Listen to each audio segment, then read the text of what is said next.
Okay, so here's the next video. I just finished doing that update video of the fiberglass. And as you can see, it is everywhere. You know, I cleaned out the deck here and hosed everything out, but it gets in all the nooks and crannies. So my wife is out now getting herself a Tyvek suit and a respirator and a hat and, well, no, respirator and some gloves, and she's going to come down here and do all the cleaning down there, all the nooks and crannies, and get everything all nice and clean for us. Because I was doing it with a shop vac the other day, and the problem that I was having is every time I'd suck it up with the shop vac, I'd get a little dust blow out the back side of it, and it was just making a mess. So she's going to come down here with her little shark and take care of it. Okay, so moving on to the next issue that I'm having right now. I got a whole bunch of water in the bilge because that sea strainer lid wasn't seated right when I launched it yesterday, so I got a ton of water in here. But anyways, I'm getting it pumped out in a minute here. But I want to get to the generator. The problem that I'm having with the generator is I have a key switch down at the breaker panel, and I also have a key switch or a toggle switch right here to start it. Okay. Now, I think the battery's probably dead right now, but the issue that I was having last year was when I'd hit that starter button, it would turn over real slow like a dead battery, and when I'd hit the starter button down below, it would turn over like a dead battery. But when I jumped the starter at the battery right there, it would turn over fast.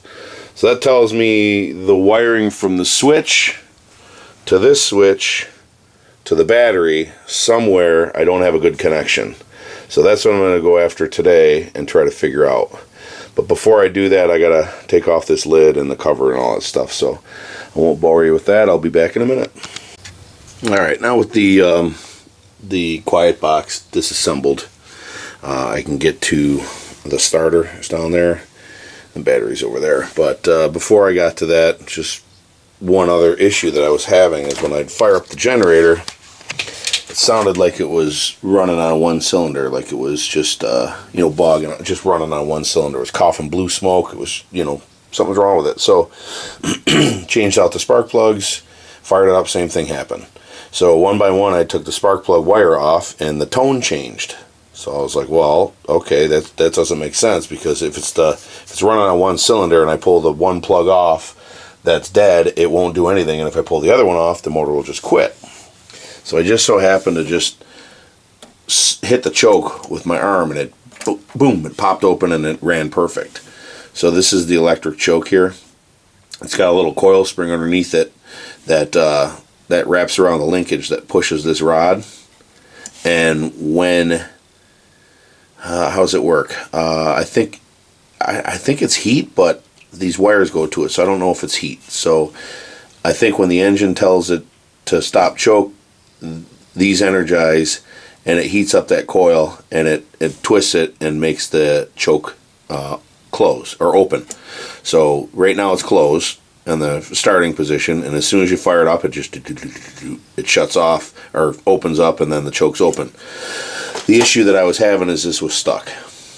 It wasn't moving freely. So I took this apart here, got to that coil spring, and got to the linkage underneath it, and it felt kind of crunchy under there. So I just took a little bit of motor oil on a cap, and I just kind of poured it down the little access hole, and just worked it back and forth, and now this thing is nice and easy.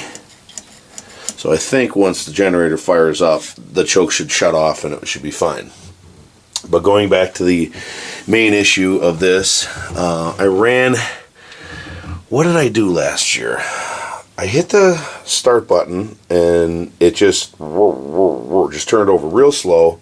It wouldn't start. And I hit the button down in the cabin and the same thing. Then I think what I did is I took a jumper cable from the battery and touched it to the starter, and it fired right off. Or did I touch it from that battery to the starter? Now I can't remember. So I could possibly just have a bad battery. If I jumpered that from that battery, which is good, and it turned over fast and it fired up, I thought I jumped it from this battery, but maybe not. So what I'm going to do is take that battery off, clean all the connections, and replace it or put it on a charger and see where it's at, and charge it up, and then see if that's my problem. But I don't know. So I will get back to you in a little bit. And also, I have to do some service on this. I got to do an oil change, and I noticed my coolant's starting to get a little low. So I'm gonna top all this off and do the oil change. Plugs I just did last year at the very end of the season when I was having this issue, so I'm good with that. But anyways, I'll get back in a little bit. Okay, so I guess last year in my diagnosis, I was thinking that the wire that goes from the downstairs panel to this panel to the battery to the starter had an issue, because it was turning over real slow and it wouldn't start. And then when I said I jump started it with the battery, I must have been using this battery, because I took that battery, well, that's a new one, but I took the old battery up to the advanced, and it had 3 cranking amps out of 400, and it had 8% charge or something like that. So it had been dead over the winter time. So it's not taking a charge. And in closer inspection, I had this one wire going to the positive, and it's real green. It was real green under there, and I think that goes to my my battery charger. So I think that was the reason why the battery isn't charging, because now I put the new battery in, and we're going to see if it cranks over fast from this switch, which it does, and then we'll crank it over with this switch down here to make sure that that one's fine. Oh, so dusty down here. And it is. Okay, so now we're moving on to that choke issue. I haven't started this yet this year, so I know it takes a while to start, especially since the water's freezing cold too. Let me just make sure that my sea strainer is open. Actually, I can see it from here. It is. That red lever's pointed up, so that's open. I guess all we need to do, I checked the oil, the oil's fine. Actually, it's better than fine. Check this out. I must have changed it when I did the spark plugs. Hang on one second. That oil's nice. It's real clean.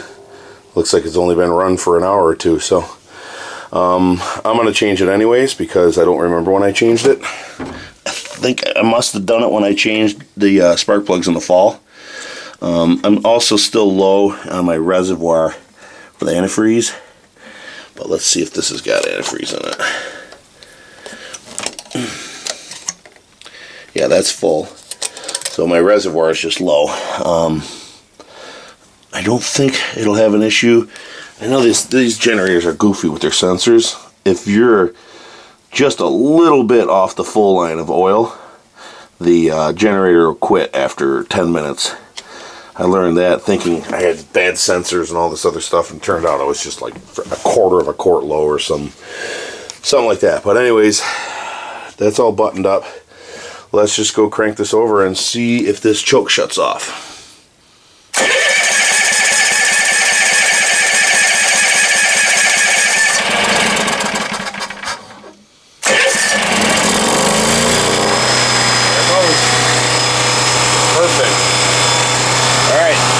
So when the choke is on, that's what it sounds like.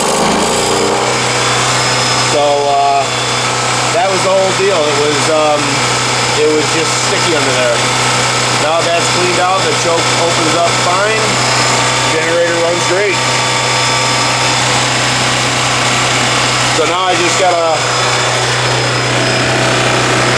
there we go.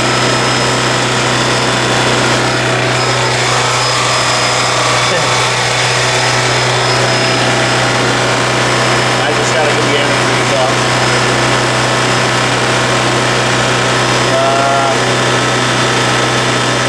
I don't know if that's for hot. No, low and high, so I gotta get up here.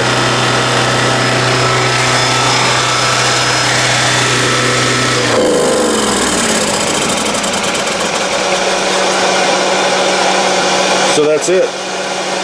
Working good. Oh, bilge pump just kicked on. Okay, anyways, I'll get back to you in just a second. I also ordered a new bilge pump. I got down here today, and remember I was saying I wanted to get this water out of here.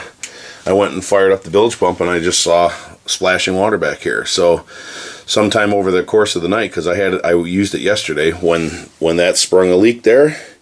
I used it yesterday with no issues. This morning I come down here and I turned it on manually, and it was shooting water at the back wall. I looked and the freaking hose broke off. The bilge pump, the plastic hose coming out of the bilge pump was actually brittle, and it broke off just from vibration. And you can hear that the bilge pump is kind of loud. The bearing's kind of going bad on it. So I ordered a new bilge pump. It comes in on Wednesday, and then I just got to replace it. But for now, I got the hose on the little, there's like a little stub sticking out of the pump. I got the hose on there and tightened off real well, so it'll work for now. I don't really need a bilge pump anymore now that the water's down, because it doesn't leak. But that'll come in Wednesday. And then also, I just broke the stupid little, that little thing right there that holds up the anti-siphon valve for the water on the generator. What it does is so you don't draw a siphon, this thing hangs up here like this, bolts right to the wall there, and then this little anti-siphon lets air in so that it breaks the siphon. But I gotta get a new little deal for that, or figure out somehow to put it there. But anyways, I'm gonna button this back up. So yeah, I think that's it. I just gotta clean that wire. Where is it? To clean the wire coming out of here to the battery charger on the boat, and then I think I'm good to go. So new battery and stuff. I know I'm rambling, but I'm just kind of thinking of what I got to do next. So, but that'll do it for this one. So please, if you could, hit that like button, comment, rate, subscribe. Have a great day.